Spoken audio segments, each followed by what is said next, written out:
ආයිබෝවන් ආදරණීය දූ දරුවනි සියලු දෙනාටම ලබන්නා වූ සිංහල හින්දු අලුත් අවුරුද්ද සුබ අවුරුද්දක් වේවායි කියලා ප්‍රාර්ථනා කරමින් ඔන්න අපි අලුතෙන් වීඩියෝ එකක් පටන් ගන්නයි සූදානම් වෙන්නේ.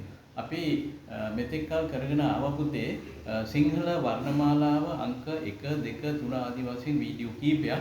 ඉතින් එකම දේ නැවත නැවත කරනකොට ඒකාකාරී බවක් දැනෙන නිසා ඒකෙන් අත මිදෙන්න ඕන නිසා අපි අද සාහිත්‍ය පාඩමක් තමයි කරන්න බලාපොරොත්තු වෙන්නේ. ඒකෙත් අපි කරලා තියෙනවා මුනිසිරිපා. මුනිසිරිපා අංක 1 කළා. අද එහෙමනම් අපි මුනිසිරිපා අංක 2 කරන්න බලාපොරොත්තු වෙනවා. ටිබෙට් ජාතික ඉස්මායිල් හිමියන්ගේ මුනිසිරිපා සිඹිමින්නේ කවි පන්තියේ දෙවෙනි කවිය ගැන තමයි අද අපි රස මුසු සුළු සාකච්ඡාවක් පොඩි මඟ පෙන්වීමක් කරුණු දැක්වීමක් තමයි කරන්නේ. මහ විශාල පුළුල් සංවාදයක් නෙමෙයි, පොඩි මඟ පෙන්වීමක් කරන්නේ. සමහර විට දැන් මේ 2025 ලියන ළමයින්ට මග මේ මුනිසිරිපා සිඹිමින්නේ කවි පන්තියේ ප්‍රශ්න අහන්නත් ඉඩ තියෙනවා. ඒ නිසා ඒකටත් හොඳයි අපි ඒ ගැන සාකච්ඡා කරමු. හොඳයි. දෙවෙනි කවිය ඔබට මතක ඇති නේද? නිදහස මහ මුහුදක් වේ එහි උල්පත පුත නුඹ වේ ඒ බව සිහි කොට මෙලොවේ යුතුයකම ඉටු කළ යුතු වේ. ඉතින් මේ මට පුරුදු තාලෙකට කිව්වා ඕක සාම්ප්‍රදායික තාල නම් ඕක නෙවෙයි නේද? මේ මාත්‍රා 6න් 6ට යතිය තියන්න එපානේ. විරාමයේ තීලෙ ගායනා කරන්නේ නේද? අර යොන්මත් වල විරිත කියලා ඔගේ විරිතේ නමක් එහෙම තියෙනවනේ පුතේ නේද? ඒකෙදී ඒක විදිහට නිදහස මහා මුහුදක් වේ අර දරුණලවිල්ලක ස්වරූපේ තියෙන්නේ බෑ. ඉතින් අර මගේ තාට මම කිව්වේ කොහොම හරි කවන්නේ පුතේ ඔබත් මේක මොකක් හරි තාලයකට කටපාඩම් කරගන්න නම් ඕනේ. හොඳේ. ඔන්න ඒතර අපි කතා කරමු නිදහස මහා මුහුදක් වේ. ඔය නිදහස කියන වචනෙට ටිබෙට් ජාතික ඉස්මායිල් හිමි හරිම ආසයි, හරිම ප්‍රියයි. එතුමාගේ ලෙන්ගතු වචනය තමයි නිදහස කියන එක මම හිතන්නේ නේද? මේ සිංහල වචනවල උන්වහන්සේගේ හිත්ගත් හොඳම වචනේ වෙන්නේ නැති නිදහස කියන එක. හොඳේ. මොකද දන්නවද?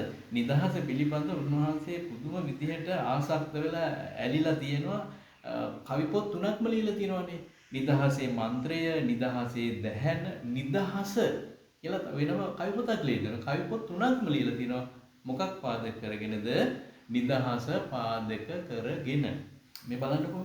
නිදහසත් එක්කම උන්වහන්සේ ලියනවා දරු නැනවිල්ල හෙවත් ජාතික තොටිල්ල. එහෙම නැතිනම් මේ දේශ වාත්සල්‍ය උපද්දවන ලංකා මාතා. ඉතින් ලංකා මාතා. ඉතින් ලංකා මාතාත් එක්ක බලන්නකෝ. ලංකා මාතා ජාතික නිදහස. ලංකා මාතා නිදහස. ওই විදිහට මේ ලංකා මාතා කියන පදයට එක්කම අර උන්වහන්සේ නිතරම නිදහස මේ දෙක ගත්තාම නේ මට පේන විදිය මම දන්නවා ඔබත් එහෙම දකින්නේ නේද?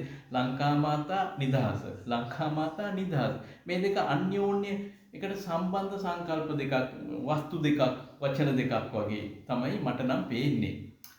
පැහැදිලිද? ඉතින් පුතේ කොහොම හරි අපි මේ එහෙනම් නිදහස කියන වචනේ ගැන කතා කරලා ඉමුකෝ නේද? ඉතින් නිදහස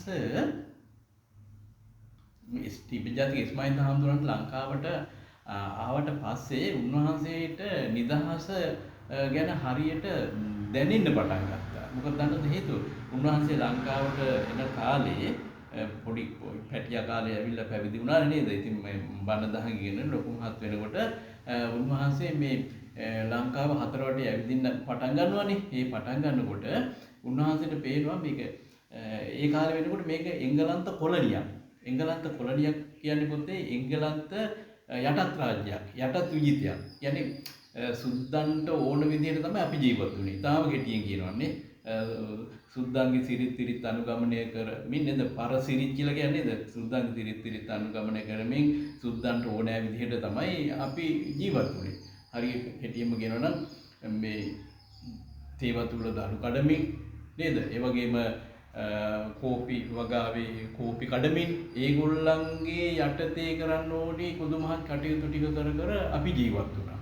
එතකොට ඉස්මායිල් හාමුදුරුවෝ මේ පරිසරයේ හැදෙනවා. නමුත් ලංකාව පුරාම උන්වහන්සේ වඩිනවා. ඒ වඩිනකොට දකිනවා මහ පුදුම අධිහින ජාතියක් සිංහලයෝ කියන්නේ. නැත්නම් ලාංකිකයෝ කියන්නේ නේද? අභයගිරිය, ජේතවනය, රුවන්වැලිසෑය වැනි මහා විශාල දාගැබ් හදපු. ඒ වගේම ජයගංග වැනි ඇලවේලි හදපු මහ විස්මිත ඇලවේලි දියවැස්මවල එහෙම හරි විස්මිත විදිහට තියලා තියෙන්නේ. ඒ විදිහේ මේ වැව් පොකුණු අමුණු දාගැබ් සඳකඩ පහන් ඒ වගේම සීගිරිය වැනි විස්මිත නිර්මාණ දැක්කහම උන්වහන්සේ ඒකෙන් අමන්දානන්දයටපත් වෙනවා. උන්වහන්සේ ඉතිහාසය හදාරනවා. ඒ ඉතිහාසය හදාරලා රත්නමාලි මහා චෛත්‍ය පිළිබඳ වෙනම කවි පොතක් ලියනවා. රත්නමාලි චෛත්‍ය පිළිබඳ. ඒ වගේම මහා පරාක්‍රම බහුරජතුමාගේ ළමා කාලයේ පිළිබඳ කවි පොතක් ලියනවා. දෙවනි රාජසිංහ රජතුමා පිළිබඳ කවි පොතක් ලියනවා. වීර මද්දුම වණ්ඩාර පිළිබඳ කවි පොතක් ලියනවා. ඔය විදිහ ජාතික වීරයෝ ගැන ඒ අවදීන් පිළිබඳ හොඳ අවබෝධයක් තිබුණා. ඒ නිසා උන්වහන්සේට දැන් මේ සිංහලයෝ සුද්දගේ පාලනයට නතු වෙලා සුද්දට යටත් වෙලා බොහොම නිද්‍රාශීලීව අලසව හිඟන්නෝ වගේ කූඩු වෙලා මේ ගත කරන මේ ජීවිතය පිළිබඳ උන්වහන්සේට පසුතැවිල්ලක් තිබුණා. ඒ නිසා මිනිසුන්ගේ ඇස් අරවන්න ඕන නිසානේ අර එක තැනක උන්වහන්සේ කියන්නේ බලව් පොළොන් නරු අනුරා පුර පෙදෙස සිතව් පැවති නිදහස පෙර මෙහි පෙර දවස නගව් තව තවත් තරසර තරුණ ගොස වරෙව් යමව් නැගිටිව් නොනිදව් මෙලෙස. එහෙමනේ කිව්වේ. උඹලව නිද්‍රාශීලීව සුද්දන්ගේ අතපල්ලෙන් වැටෙන බත් ටික කාලා මේ රට ජාතිය කොයි වලපල්ලට යනවා බලාගෙන ඉන්න උඹලා නිද්‍රාශීලීව අලසව ඔහම ඉන්න එපා. වරෙල්ලා බලව් පොළොන්නරු අනුරාපුර ප්‍රදේශ ගිහිලා බලපල්ලා අනුරාධපුරයට පොළොන්නරුවට මහා විස්මිත දේවල් උඹලා කළා තියෙන උඹලා මුතුන් මිත්තෝ දසමහා යෝධයෝ විතරක් නෙමෙයි සමස්ත ජනතාව නිකන් මහා යෝධයෝ වගේ හිටියේ. තුන් වේලටම කැකුළු වහලා බත් කාලා ඇල්හාලි බත කාලා මහා ශරීර ශක්තියක් තිබුණා. මහා අදීන චින්තන ශක්තියක් තිබුණා. නවමහල් ප්‍රාසාද හැදුවා. සත්මහල් ප්‍රාසාද හැදුවා. බලාපල්ලා ඵලයල්ලා ඒ ටික ආවේගශීලීව කියන්නේ සිතව පැවති නිදහස පෙර තිබු මෙහි පෙර දවසේ තිබුච්ච නිදහස ගැන හිතපල්ලා බලපල්ලා නගව තව තවත් තරසර තරුණ ගොස තරුණීට තමයි මේ බල ගොස කරන්න ඕනේ ගොසා කරන්න තන බලගේ ජවය පෙන්වන්න ඕනේ තරුණීන්ට මේ කතා කරන්නේ. හැබැයි අපි මේ අපි කතා කරන්නේ මුනිසිරිපා හිමිමින්නේ කියනනම් වැඩිපුරම කතා කරන්නේ පොඩි දරුවන්ට. ඉතින් පොඩි දරුවෝ න්‍යෂ්ටිය කරගත්තට පාදක කරගත්තට බාල මහල තරුණ ශ්‍රී ලාංකික හැමෝටම තමයි උන්වහන්සේ කතා කරන්නේ. ඒකේ ભેදයක් නෑ හොඳද? වරේ යමව් නෙගටිව් නොනිදව් මෙලෙස බඩ වරෙල්ලා යමල්ලා නැගිටපල්ලා නිදා ගන්න එපා. කම්මැලි යෝගේ. මෙහෙම උන්වහන්සේ ටිකක් සරපරස විදියට කවියෙන් මේ ජනතාව ඇමතුවේ අර වෙනස දැක්කා. මේගොල්ලෝ අතීතයේ කොහොමද ජීවත් වෙන්නේ දැන් කොහොමද මේ ජීවත් වෙන්නේ. ඒ වේදනාව නිසා තමයි අර විදියට උන්වහන්සේ යම් යම් අවස්ථාවන් වලදී ඔය නිදහස පිළිබඳ කතා කරලා තියෙන්නේ. ඉතින් පුතේ නිදහස කියන එක හරි පුදුම දෙයක්. හොඳේ.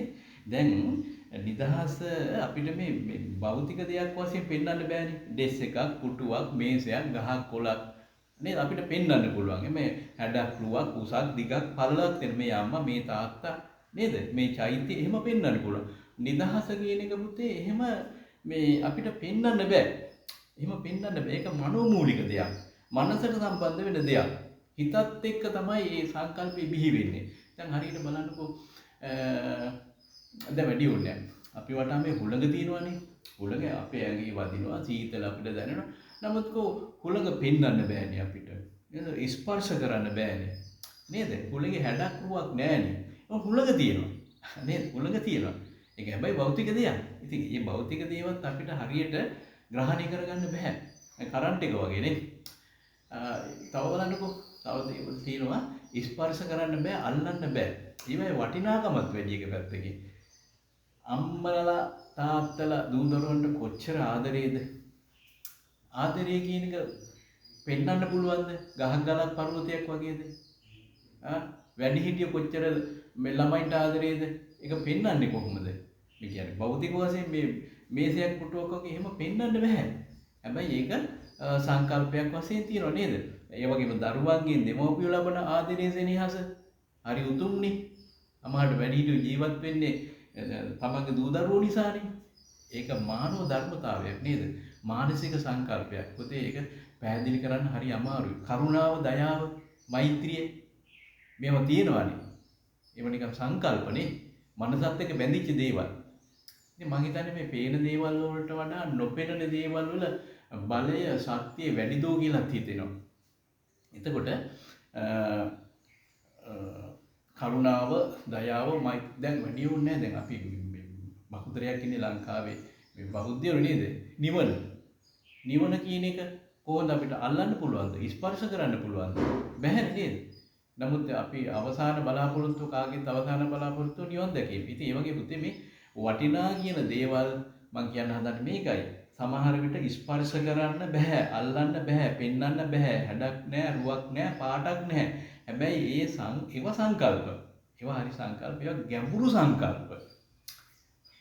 ඒ කියන්නේ මහින්දාඳුර ගත්තේ ඒ ගැඹුරු සංකල්පය පැහැදිලි කරන උචිතම නිදර්ශනේ උපහැරණේ අපි කියන්නේ උපහැරණේ නේද? එහෙම නැතිනම් උපමාව. එහෙම නැත්නම් රූපකේ. හොඳම වචනේ රූපකේ. නිදහස කොහොමද? නිදහස මහ මුහුදක් වේ. නිදහස මහ මුහුදක් වේ. මහ මුහුද හරි විශාලයි. හරි ගැඹුරුයි. එහෙනම් නිදහස කියන එකත් හරි ගැඹුරුයි. හරි විශාලයි. අර මහ මුහුදේ තියෙන ගැඹීරතාවය, ගැඹුරු බව. ඒ නිදහසත් ඒ වගේම හරිම ගැඹුරුයි. ඒ වගේම හරි විශාලයි. ඒ ලක්ෂණ දෙක පැහැදිලි කරන්න ඕන නිසා නිදහස මහ මුහුදක් වේවා හරියටම හරි. ඖචිත්‍යයෙන් යුක්ත රූපකයක්.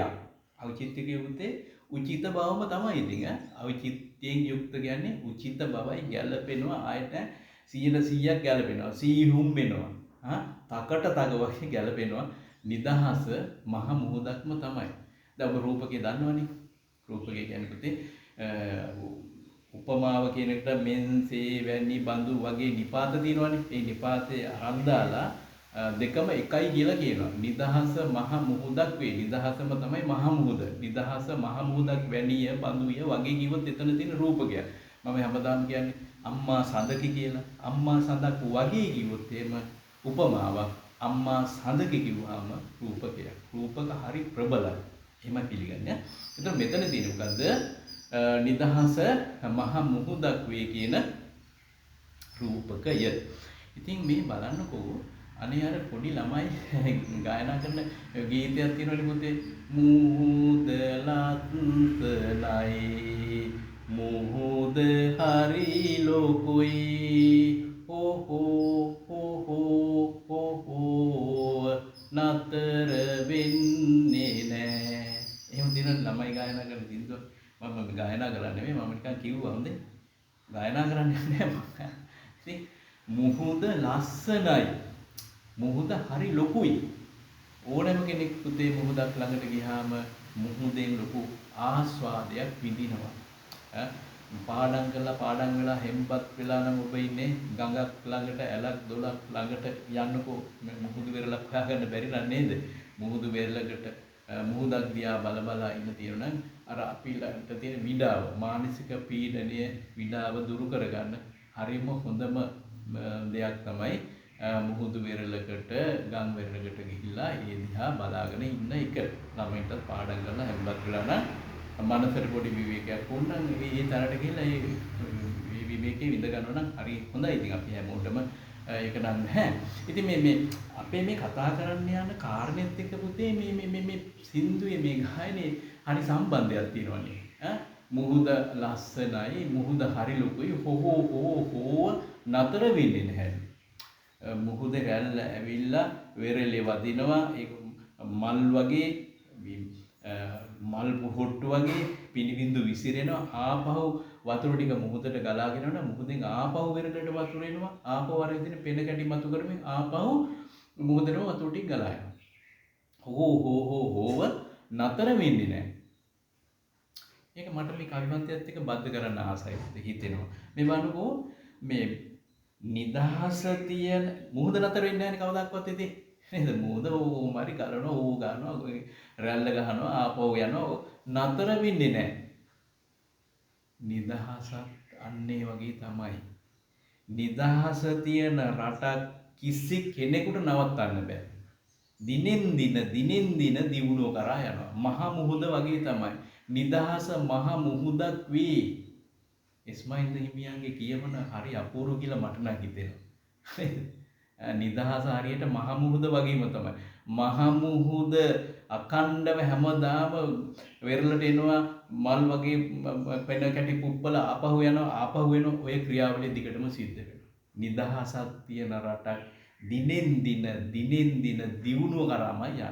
ඉතින් ඒකේ අනිත් පැත්ත හිතන්නකෝ නිදහසක් නැති රටක් හැමදාම දිනෙන් දින ආපස්සටමයි යන්නේ. නේද?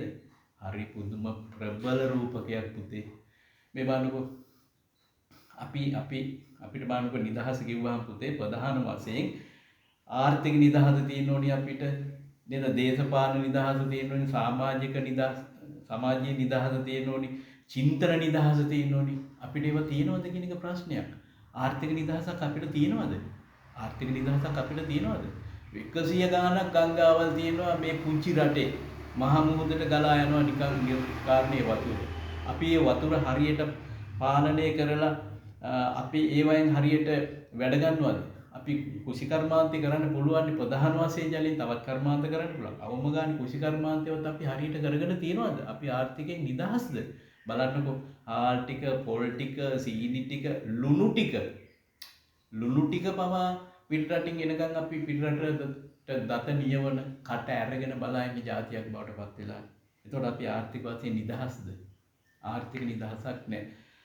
දේශපාලනික නිදහසක් අපිට තියෙනවද? අපිට ඕනි විදිහටද අපේ රට පාලනය වෙන්නේ?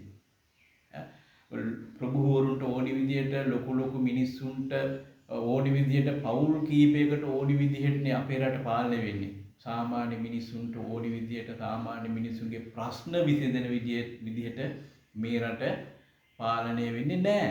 එහෙමනම් දේශපාලන නිදහසක් අපිට ඇත්තෙත් නැහැ. ඉතින් අපේ අම්මලා තාත්තලා දහදුක් විඳිනවනේ මැද පෙරදිග ගිහිල්ලා නේද? තමන්ට ජීවිතේ නැති වෙනවා.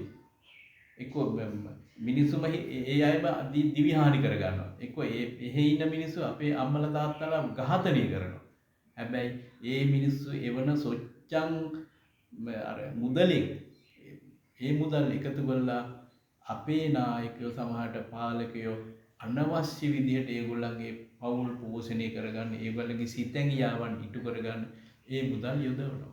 අපිට ඕනි විදිහට අපේ රට පාලනය වෙලා නැහැ පුතේ. නේද? අවුරුදු 70 ගණනක් ගියා. අපි තාමත් අපේ අම්මලා තාත්තලා අක්කලා නංගිලා විදේශිකයෙක්ගේ බැල මෙහෙවරකම් කරන්න යනවා. අපි නිදහස්ද? ආර්ථික නිදහසක්, දේශපාලන නිදහසක්, චින්තනමය නිදහසක් තියෙනවද කියන්නකෝ. අපි හිතන්නේම අර කොටු වෙච්ච නේද? කොටු වෙච්ච අපේට සාම්ප්‍රදායිකව ඉගන්ලා තියෙන ආගම දහම අනුව මෙහෙම නැතිනම් වෙන සාහිත්‍යයෙන් මේවා කොටු කරගෙන කොටු වෙලා ඉන්නේ අපි. ඒ කොටු කඩාගෙන බින්දගෙන යන්න අලුත් විදිහට හිතන්න අපි යොමු වෙනවා. හරි අඩුයි. මම කියන්නේ මේ ආගම දහම විනාශ කරගෙන යන්න කියන එක නෙමෙයි මම කියන්නේ. ඒ තුල ඉඳගෙන අලුත් චින්තනයක් නව චින්තනයක් බිහි කරගන්න අපි කී දෙනාද වෙහෙසෙන්නේ. එහෙම අලුත් විදිහට හිතන අය නැතුවම නෙවෙයි ඉතින්. හොඳේ. දැන් මේ මානකෝ ඔය මුහුදත් එක්ක ගැන කතා කරනකොට හරි ලස්සන දෙයක් තියෙනවා. මුහුදු කරේ ඉන්න අයගේ මනස හරි ඉක්මනට විකසිත වෙනවා. ඒ මිනිස්සු හරි විදිහට අමුතු විදිහට හිතනවා කියලා කතන්දරයක් තියෙනවා. දැන් මුහුදු ලයින් එක වැඩිපුරම අපි කියන දකුණු පැත්ත කියලා කියන්නේ නේද? දකුණේ පොඩ්ඩ ආඩම්බර වෙන්න පුළුවන්. මොකද මේ කතාවත් එක්ක හොඳේ. දකුණේ මිනිස්සු හරි ඉදිතරයි. හරි විවෘතයි. මේ අමුතු විදිහට හිතනවා. ඒ මිනිස්සු සාමාන්‍ය අනිත් අයට වඩා ටිකක් බුද්ධිමත් කියලා එහෙම කතන්දරයක් දෙනවා. ඒ කියන්නේ දකුණේ ඉන්න ගාලමාතර හම්බන්තොට ඉන්න සියලුම දෙනා මහාචාර්යවරු මහා දාර්ශනිකයෝ නෙමෙයි. නමුත් ඒගොල්ලන්ට වෙරළට ගියාම ඒගොල්ලෝ කල්පනා කරනවා වෙරළෙන් එහා මොන වගේ ලෝකයක් ඇද්ද? මේ වෙන රටවල් ඇද්ද? මොනවද තියෙන්නේ? මේකට යන්නේ කොහොමද? මේ අහසයි මුහුදයි එකට ගැටෙනවා වගේ තැනක් පේනවා. එතෙන් එහා මොකක් වගේ යද්ද? ඉතින් අර චින්තනය යොමු වෙනවා. අමුතු විදිහට හිතන්න යොමු වෙනවා. ඒ නිසා ඒගොල්ලන්ගේ සිතේ කිසියම් වෙනසක් සිද්ධ වෙන්න පුළුවන්. අපිට ඒක නෑ කියන්න බෑනේ. ඇයි පුතේ මාර්ටින් වික්‍රමසිංහ මහතා කොග්ගල් අතගයි නේද? එතුමා නිවාඩුවක් තියෙන හැම වෙලාවකම වගේ මුහුදු වෙරළට යනවා. ගිහිලා මුහුදු වෙරළේ ඇවිදිනවා. මුහුද දිහා බලාගෙන ඉන්නවා. එතකොට එතුමා මුහුද ඇවිදින ගමන් මුහුදු වෙරළේ ඇවිදින ගමන් පුංචි ගුරා කොහොඹ සත්තු ගැන එහෙමත් හොයලා දිනවනේ. ඒක නෑ එතුමා පොතකුත් කියලා දෙන්නේ ගුරු කොහොඹ සත්තු කියලා. මතකද? එතකොට එහෙමනම් මේ මුහුදත් එක්ක අපේ චින්තනයත් පොඩ්ඩක් විකසිත වෙනවා. නැත්නම් නැහැ. මහා අපේ ව්‍යාකරණඥයා මුනිදාස කුමාරතුංග මහත්තයා ඉතින් දකුණි මිනිස්සෙක් නේද? එයා කිව්වෙත් ඒකනේ අලුත් දෑ නොතනන જાතිය ලෝ නොනගී කියලා. එයාගෙත් මහ පුදුම විවෘත මනසක්. අමුතු විදියට හිතන්න පුළුවන් ගතියක් එතුමටත් ඇතුණා ඒ දකුණේ මිනිස්සෙක් නේද? මුහුද ආශ්‍රයෙන් ඉන්න කෙනෙක්. ඉතින් මම කියන්නේ හැමෝම එහෙම වෙනවයි කියලා. ඉතින් අර කතාවේ පොඩි ඇත්තක් තියෙනවනේ පුතේ නේද? හරි කොහොම හරි මුහුද ගැන නෙවෙයි දැන් කතා කරන්න ඕනේ. මොකක් ගැනද? මේ නිදහස ගැන කතා කරන්න ඕනේ. අපි මේ මුහුදක් අල්ලගෙන දඟලනවා. හැබැයි ඒ මුහුද කියන්නේ එක පැත්තකින් මහා ධන නිධානයක් නේද? හැම රටකටම ඇත්තෙත් නෑනේ. හැම රටකට ඇත්තෙත් නෑ. වාසනාවට පුංචි අපිට හතර වටේම මුහුදක් තියෙනවා. හරිම භාග්‍යවන්ත රටක්. අපි හරිම භාග්‍යවන්තයෝ. නේද? ඉන්දියාව කොච්චර විශාල වුණත් හතර වටේටම මුහුද තියෙනවද? නෑ කෑල්ලයි තියෙන්නේ නේ. හතර වටේටම මුහුද නෑ. ඇමරිකාව කොච්චර විශාල වුණත් හතර වටේටම මුහුද තියෙනවද? එහෙම නෑ. සමහර රටවල මුහුදක් ඇත්තෙම නෑ. නේද? දැන් මේ ඕස්ට්‍රේලියාවට නම් ඉතින් ඔන්න මුහුද තියෙනවා. ඕස්ට්‍රේලියාවට මුහුද තියෙනවා. ඒක මහා දීපයක් වශයෙන් සැලකනවා. ඉතින් කොහොම හරි හරි මුහුද එක පැත්තකින් මහා සම්පතක් තමයි. දැන් ඒක නිසානේ කිව්වේ නිදහස මහා මුහුදක් වේ කියලා. අර ඒකේ තියෙන ගැඹීරකම, ගැඹුරු බව, විශාල බව වගේම මේ එකෙන් ලබන්න පුළුවන් ආස්වාදය අර පුංචි ළමයා මුහුද ලස්සනයි මුහුද හරි ලොකුයි කියලා කිව්වේ ඒ උඩින් දකින సౌందර්යයක් තියෙනවා ඕනම කෙනෙක් ඒ సౌందර්යයත් විඳිනවා මුහුදක් ළඟදී වෙරළක් ළඟදී ඒ වගේම මහින්ද හඳුරුගත්තේ ඒ උඩාර්ථයට වඩා ඒකේ තියෙන ගැඹීරතාවය සහ පෘථුල බව නැත්නම් විශාල බව නිදහස එහෙම මහා ගැඹුරු සංකල්පයක් ඒකනේ නිදහස තියෙනවා නම් ඕනි තරම් දාර්ශනිකයෝ චින්තකයෝ බිහි වෙනවනේ. එතකොට ඒ රට නවත්තන්න බෑනේ. හෝ ගාලා මොහොත ගන්නවා වගේ හැමදාම ඉදිරියට දියුණුවට යනවනේ. ඉතින් එදා වේලා හරියම්බ කරගෙන කන්න විදියක් නැත්තම් මිනිස්සු චින්තනය ඒ පැත්තට යොමු කරනවා නෙමෙයි ගවේෂණය කරන්න හිතන්න මතන්න යොමු කරනවා නෙමෙයි එදා වේලා හාල් කිලෝ හොයාගන්නේ කොහොමද අලපරිප්පු ටික හොයාගන්නේ කොහොමද පොඩි බට්ටම්ගේ බඩ පුරවන්නේ කොහොමද කියලා ඒකත් එක්ක අරගල කරනවා මිසක් විශාල චින්තකයෝ බිහි වෙන්නේ නැහැ. ඉතින් එහෙමනම් හිතන්න අපි තාම නිදහස්ද නේද? ආර්ථික නිදහස අපිට ලැබිලා තියෙනවද? හොඳයි. ඒක ගැන ගොඩාක් කතා කරන්න කිව්වොත් අපේ විශ්ව සීමාව ඉක්මව යනවා පුතේ. නිදහස මහ මුහුදක් වේ. අපි කියව එතන මොකද තියෙන්නේ? රූපකයක්. නිදහස මහ මුහුදක් වේ. එහි උල්පත පුත නුඹ වේ. එහි උල්පත පුත නුඹ වේ. මහා සාගරේ මහා විශාලයි තමයි. ඒක මහා වස්තුවක් ඒකේ දිග පළල ඒකේ තියෙන වටිනාකම අපිට එකපාරට කියන්න පුළුවන් කමක් නැහැ නේද? ඒ විශාල මහා මුහුද හැදෙන්නේ මොනවයින්ද? ගංගාවල් වල ගලන දියෙන් තමයි මහා මුහුද පෝෂණය වෙන්නේ. ගංගාවල් වලට වතුර කොහෙන්ද? උල්පතේ. ඉතින් මේ බලන්නකෝ උල්පත සිඳුනොත් මොකද වෙන්නේ? උල්පත සිඳුනොත් ගඟ හිඳෙනවා. ගඟ හිඳුනොත් මහා මුහුද හිඳෙනවා. මහා මුහුදක් නැහැ. එහෙනම් ආරම්භය කොතනද තියෙන්නේ? උල්පතේ. උල්පතේ තමයි ආරම්භය. උල්පත කවද? පුංචි පුතා, පුංචි දරුවා. එතකොට ඒ දරුවට හරි ගැඹුරක් පෙන්නලා දෙනවා. නිදහස මහා මුහුද වගේ ගැඹුරුයි. ඒ වගේම පුතාට කියනවා පුතේ උඹටත් මහ ලොකු වගකීමක් තියෙනවා. උඹ තමයි මහා මුහුද හදන කෙනා. උඹ තමයි ගඟ හදන කෙනා. උඹ තමයි හැමෝගෙම ප්‍රධානියා ලොක්ක ආරම්භකයා. උල්පත කියන්නේ ආරම්භය. ගඟක ආරම්භය. කොහේ හරි එකව වෙලා තියෙන වතුර ටිකක් පොළොවේ උඩට බිඳුවෙන් ඇවිල්ලා ටික ඇවිල්ලා ඒක ටික ගලාගෙන ගිහලා විශාල ගංගාවක් බවටපත් වෙනවා. මහා පරිණත ගංගාවක් බවටපත් වෙලා ඒක මහා මුහුදට වැටෙනවා. ඒක ඇත්ත. නමුත් පටන් ගන්න පොඩි තැනකින්. එහෙමනම් නිදහස කියන මහා මුහුද තියෙනවද නැද්ද? අත්පත් කරගන්නවද නැද්ද කියන එක කාතේද රැඳිලා තියෙන්නේ? වතුර බින්දුව උල්පත වගේ ඉන්න පුංචි පුතා අතේ. පුංචි පුතා අතේ ඒක රැඳිලා තියෙන්නේ. උල්පත හිඳුනොත් ගඟ හිඳෙනවා, ගඟ හිඳුනොත් මුහුද හිඳෙනවා. ඉතින් පොඩි එව්වන්ට තියෙන වටිනාකම, පුංචි මොළවලට තියෙන වටිනාකම, පුංචි දරුවන්ගේ ජීවිතයේ තියෙන වටිනාකම ව්‍යංගයෙන් පුංචි පුතාට පැහැදිලි කරලා දෙනවා. නිදහස මහ මුහුදක් වේ, එහි උල්පත පුත නුඹ වේ. පුත ඔබ තමයි මේ මහ විශාල සාගරයේ ලොක්කා. ඔබ තමයි මේ සාගරේ මවන්නේ. මොන සාගරේද? නිදහස නැමැති මහා සාගරේ මවන්නේ නුඹ. ඉතින් ඔබට ලොකු වගකීමක් තියෙනවා කියන එක තමයි ඔය දෙවෙනි පදේ කියන්නේ පුතේ. එතකොට එහි උල්පත පුත නුඹ වේ කිව්වනේ. එතකොට එතනක් තියෙන පුතේ මේ කාව්‍ය අලංකාරයක් වශයෙන් ගත්තොත් එතනක් තියෙන්නේ මොකද්ද? උපමාවක් නෙමෙයි රූපකයක්. එහි උල්පත කවුද?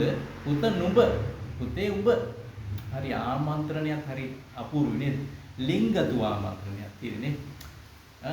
පුතේ උඹ බං බොලන් කියන්නේ බොලන් නේද? සමීපස්තයින්ටනේ පුතේ. සමාන අයටනේ. ඔය අම්මට තාත්තට අපි එහෙම කියන්නේ නැහැ. ගුරුන්ට එහෙම ළඟම ඉන්න යාළුවට කතා කරනවා වගේ තමයි මහින්ද හාමුදුරුවෝ පුංචි දරුවන්ට කතා. පුතේ උඹ තමයි රත්තරන් කොල්ලෝ. උඹ තමයි මේ නිදහසේ අයිතිකාරයා. උඹ තමයි මේ රටට නිදහස දෙන්න ඕනි. ඔළුව අත ගාලා වඩාගෙන රත්තරන් කොල්ලෝ රත්තරන් පැටියෝ කියලා තමයි මේ කියන්නේ. පුතේ නුඹ එහෙ වෙයි. ඉතින් ඒකත් තියෙන පුතේ රූපකයක් එතන තියෙන්නේ රූපක අලංකාර. ඒ බව සිහි කොට මෙලොවේ නිරන්තරයෙන්ම සිහි කරන්න ඕනි. මොකද්ද? උඹ තමයි මේ රටට නිදහස උදා කර දෙන්නේ. උඹ තමයි පුතේ මේ රටේ නිදහසේ ආරම්භකයා. ඒ බව සිහි කොට මෙලොවේ. එහෙම නැතුව මේ මම විතරක් ඉගෙනගෙන මම විතරක් පොහොසත් වෙලා අපේ ගෙදර අය විතරක් හැදිලා ලුකුවට ඉන්නවා. ළඟ තියෙන කැලේ හරි කමන්නේ කපලා කොටලා විකුණලා කාර් එකක් ගන්නවා වාහනයක් ගන්නවා මම විතරක් රජසැප විඳිනවා. එහෙම ආත්මාර්ථකාමී වෙන්න නෙමෙයි මහින්ද හඳුරු මේ උගන්වන්නේ. උඹට නිතරම සිහිය තියෙන්න ඕනේ ආත්මාර්ථය වගේම ආත්මාර්ථයට වඩා දැන් මේ කාලේ වෙනකොට මේ නිදහස පිළිබඳ මහා ප්‍රශ්නයක් ආවනේ. ඒ නිසා ඒ නිදහස පිළිබඳ අදහස තමයි අංක 1ට එන්න ඕනේ. ඒ බව සිහි කොට මෙලොවේ නිරන්තරයෙන්ම සිහිය තියාගන්න ඕනේ. ඒ තමන්ගේ ප්‍රධාන පරමාර්ථය මොකද්ද? මේ රටට නිදහස ලබා දීම තමයි සිහි කරන්න ඕනේ. ඒ බව සිහි කොට මෙලොවේ. ඕක නිරන්තරයෙන්ම සිහියේ තියෙන්න ඕනේ. වෙන වෙන දේවල් නෙමෙයි. වෙන තමන්ගේ පෞද්ගලික දේවල් සුරසැප විඳිනවා ඒවා මිනිසුන්ව සැප විඳින්න ඕනේ. නමුත් මේ කාලවකවානු වෙනකොට ඊටාම වැදගත්ම දේ බවට පත් වෙලා තිබුණේ ඒ රටට නිදහස ලබා ගන්නේ කොහොමද කියන එක. ඊළඟට බලන්න තුන්වෙනි පදේ තියෙනවා යුතුයකම ඉටු කළ යුතු වේ කියලා පදයක් තියෙනවද? යුතුයකම ඉටු කළ යුතු වේ. මොකද්ද යුතුයකම කියන්නේ? කළ යුතු දේ. මොකද්ද කළ යුතු දේ? මේ රටට නිදහස ලබා දීම වෙනුවෙන් වෙහෙස මහන්සි වෙන එක තමයි මේ කළ යුතු දේ. ඒකට කියනවා යුතුයකම. එතකොට මේ දරුවා මත පටවල තියෙනවා මොකද්ද? වගකීමත් පටවල තියෙනවා, යුතුයකමත් පටවල තියෙනවා දරුවගේ හිස මත, කර මත.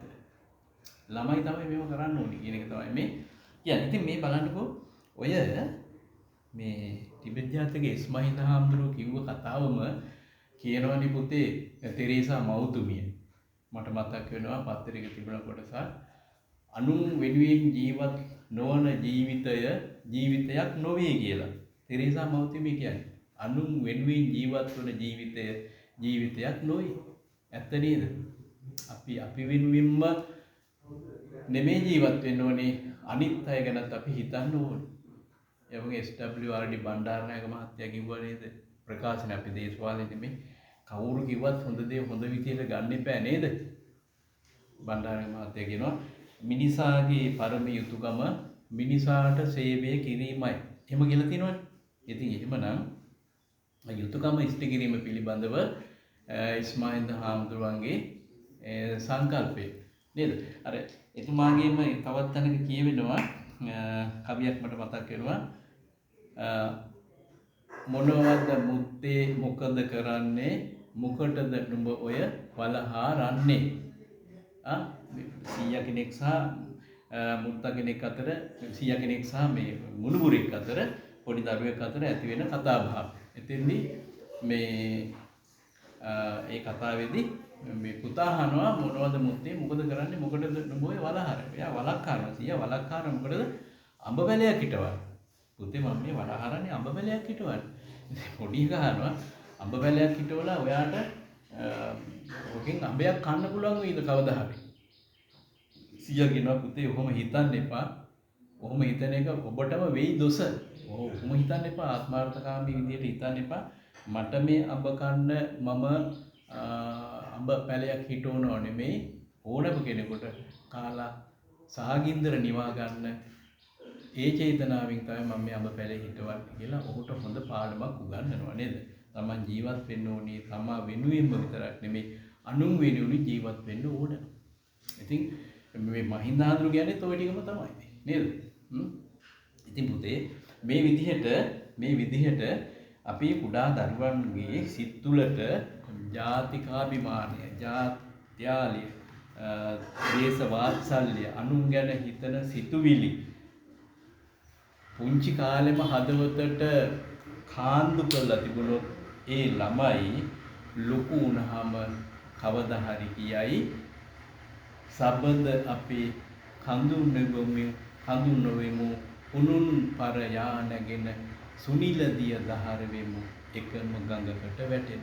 එතකොට මේ පුංචි ළමයි අත්වැල් බැඳගනි රට වෙනුවෙන් ජාති ભેද ආගම් ભેද වර්ග ભેද වලින් තොරව කඳු වගේ තරගයට එක එක පරද්දගෙන උඩ යන්න නෙමෙයි මේ රට ජාතිය බේරගන්න විශේෂයෙන් රට ආරක්ෂා කරගන්න කවුරුත් එකට අත්වැල් බැඳගෙන ඒ යා යුතු ගමන යාවි.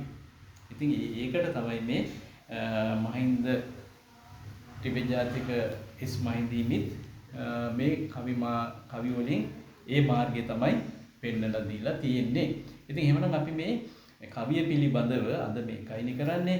අපි මේ වගේ අනිත් හැම කවියකටම පොඩි වැඩසටහන් එක එක ඉදිරිපත් කරන්න බලාපොරොත්තු වෙනවා. එතකොට මේ බලන්න මෙන්න මෙහෙම මේ විභාග ප්‍රශ්න ඇවිල්ලා තියෙනවා මේ කවියත් එක්ක සම්බන්ධ කරගන්න පුළුවන් අපි 2016 දී පස්වෙනි ප්‍රශ්නය සිංහල භාෂා සාහිත්‍ය ප්‍රශ්න පත්‍රයේ පස්වෙනි ප්‍රශ්නය වශයෙන් අහලා තියෙනවා ප්‍රශ්නයක් දේශාභිමානී හැඟීම් ළමා සිත් තුළ ජනිත කරවීමට උචිත ලෙස බස හැදිරීමේලා කවියා සතු දක්ෂතාව ජාතික තොටිල්ල පැදිපෙලින් මනාව ඉස්මතු වී ඉමසන්න. කියන්නේ මොනවද? ජාතිකාභිමානී හැඟීම් ළමා සිත් තුළ ජනිත කරවීමට උචිත ලෙස බස හැසිරවීම. උචිත ලෙස බස හැසිරවීම. ඉතින් දැන් මේ කතා කරන්නේ දෙවෙනි කවියනේ. මේකේ නැද්ද අර දේශාභිමානී හැඟීම් ඇති වෙන විදිහට ළමයි තුළ ඒ අදහස රෝපණය කිරීමට ජනිත කරවීමට උපද්ද වීමට බස සරලව යොදාගන්න නැද්ද? එයාගේ අර තියෙන්නේ එහි උල්පත පුත නුඹ වේ නිදහස මහ මුහුදක් වේ එහි උල්පත පුත නුඹ වේ. පුතේ මගේ රත්තරන් පුතේ උඹ තමයි මේ නිදහස නැමැති මහා සාගරයේ පුංචි උල්පත. ඉතින් හරි ලස්සනට සරල භාෂාව යොදාගෙන තියෙනවානේ. මේ කවියක් ගන්න පුළුවන් පුතේ. දැන් මේ කවිය ඇතුළු තව කවි තුනක් ඉතින් ගන්න ඕනේ. මම කියන්නේ අද මම කතා කරන්නේ මේ කවිය ගැන නිසා මේ කවිය අර 2016 අහපු පස්වෙනි ප්‍රශ්නෙට පිළිතුරු ලියන කෙනෙකුට මේ කවියත් උදාහරණ කවියක් වශයෙන් ගන්න පුළුවන්. ඊළඟට බලන්න 2018 පළවෙනි ප්‍රශ්නේ හතරවෙනි ප්‍රශ්නේ වශයෙන් අහනවා මේ පද්‍ය කොටසක් දෙනවා නිදහස මහ මුහුදක් වේ එහි උල්පත පුත නුඹ වේ. එකක් බොඩ් එකේ ලියලා බලමු අපි. මොකද දෙන්නේ? නිදහස මහ මුහුදක් වේ. නිදහස මහ මුහුදක් වේ. එහි උල්පත පුත නුඹ වේ. ඔහොම අහලා මෙන්න මේක අංකිත කරනවා. අංකිත කරනවා නැත්නම් පාට කරනවා කළු කරනවා. අහලා මෙන්න එහෙම කරලා ඔබෙන් අහනවා මෙහි මුද්‍රිත පද්‍ය පාදයේ කාව්‍ය අලංකාරය කුමක්ද? මුද්‍රිත කාව්‍ය පාදයේ කාව්‍ය අලංකාරය මොකද? නිදහස මහා මොහොතක් වේ කියනකොට කාව්‍ය අලංකාරය තමයි පුතේ රූපක අලංකාරය නේද? උපමා නෙමේ රූපක අලංකාරය. ඊළඟට ඕන මේ ඒකේ අහලා තියෙන එච්චර අපිට මේකක් ගන්න පුළුවන් නේද? එහි උල්පත පුතනුඹ වේ. උල්පත පුතනුඹ වේ. උල්පත පුතනුඹ වේ කියන එකත් ඉතින් රූපක අලංකාරයම තමයි. උපමාව නෙමෙයි. උපමාවට එහා ගිහිල්ලා තින්නේ. ඊළඟට ඒකේ දෙවෙනි ප්‍රශ්නේ වශයෙන් අහලා තිනවා මෙම පද්‍ය කාණ්ඩය ඇතුළත් පැදියේ නම ලියන්න. මෙම පද්‍ය කාණ්ඩය ඇතුළත් පද්‍ය පන්තියේ නම ලියන්න. පද්‍ය පන්තියේ නම තමයි මුනිසිරිපා තිබිමින්නේ. ඔන්න පුතේ 2018 අහලා දින 7 වෙනි ප්‍රශ්නයේ වශයෙන් කොටසක්. 7 වෙනි ප්‍රශ්නය බලනකො 2018 7 වෙනි ප්‍රශ්නය පුජ්‍යල චරිත සංවර්ධනයේලා ජාතික තොටිල්ල පද්‍ය පන්තියේ නිරූපිත අදහස් උපයෝගී කරගත හැකි ආකාරයේ උදාහරණ තුනක්වත් දක්වමින් ගෙනහැර පාන්න. එතකොට පුජ්‍යල චරිත සංවර්ධනයේලා ජාතික තොටිල්ල පද්‍ය පන්තියේ නිරූපිත අදහස්. පුජ්‍යල චරිත සංවර්ධනයේ පොඩි අයගේ චරිතය හදන්න ලොකු කෙනෙක් වෙලා කොහොමද මේ රටට යනකොට කොහොම චරිතයක්ද අපි රටට දෙන්න ඕනේ. ඒ පුජ්‍යලයා ඒ ළමයා කොහොම කෙනෙක් වශයෙන්ද රටට යවන්න ඕනේ. පුජ්‍යල චරිත සංවර්ධනය කියන්නේ ඒකනේ. එතකොට ඒ චරිත සංවර්ධනයේලා ජාතික තොටිල්ල පද්‍ය පන්තියේ නිරූපිත අදහස් උපයෝග කරගත හැකි ආකාරය. ඉතින් මේ වගේ අදහස්නේ. දැන් මේ දෙවෙනි කවියේ ගන්න බැයිද ඒකට? නිදහස මහ මොහොතක් වේ එහි උල්පත පුතනුඹ වේ ගන්න පුළුවන්. ඒ අදහස් වලින් සන්නද්ධ වෙනවා. ඒ අදහස් යා උරා ගන්නවා. මම මේ රටට නිදහස උදා කර දෙන්න ඕනේ. ඒක පුරුකක් මම ඒක මමත් එක සමාජිකයෙක්. නිදහස පිළිබඳව මම වග කියන්න ඕනේ. ඒ වගකීම තියෙනවා මට. ඒ යුතුයකම් මම ඉෂ්ට කරන්න ඕනේ. ඒ හැඟීම එයා තුළට කාවත් වෙනවා. එතකොට එහෙමනම් පුජ්‍යල චරිත සංවර්ධනයේලා මේ අපි කතා කරපු මේ දෙවෙනි කවිය නිදර්ශන කවියක් වශයෙන් ගන්න පුළුවන්. ඉතින් ඔන්න ඔය විදිහට පුතේ මේ දෙවෙනි කවියත් එක්ක අපිට කතා කරන්න පුළුවන් බොහෝ දේවල්. අවසාන වශයෙන් අපි කතා කරමු මේ නිදහස කියන වචනේ තේරුම. ඔබට මම මුලදී මේක මතක් කරන්න ඕන. අපි දැන් අවසානයේ බලමු නිදහස කියන වචනේ තේරුම මොකක්ද කියලා. නිදහස බොහොම දන්නවා නේ? නිදහස නිදහස ඒ කියන්නේ මේක මේ දෙකට කැඩෙන්න බෑනේ. දහස